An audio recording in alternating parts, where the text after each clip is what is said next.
মাহবুব সাল্লাল্লাহু আলাইহি ওয়াসাল্লামের উপর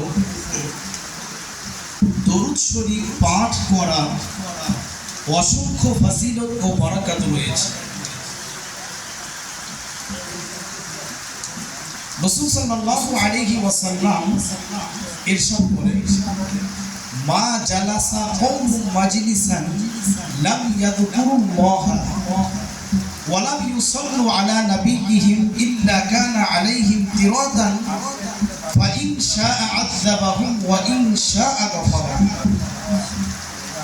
যদি কোনো ব্যক্তি এমন একটা মজলিসে বসে যেখানে আল্লাহ তাআলার জিকির করা হয় না, নবী মুকাররম রাসূল মুহতাশাম মাহবুব সাল্লাল্লাহু আলাইহি ওয়াসাল্লামের উপরে দরুদ শরীফ পাঠ করা হয় না, ওই মজলিস কাল কিয়ামতের দিন তার জন্য আফসোসের কারণ হবে। রাসূল সাল্লাল্লাহু আলাইহি ওয়াসাল্লাম বলেন, ফা ইন শাআ আযাবাহুম ওয়া ইন শাআ গফারা। আল্লাহ যদি চান তাকে ক্ষমা করবেন, আল্লাহ যদি চান তাকে আযাব দিয়ে দিবেন।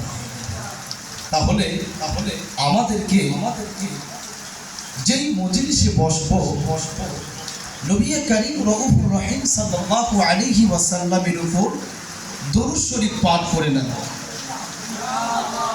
আসুন আমরা পাঠ করি, আল্লাহুম্মা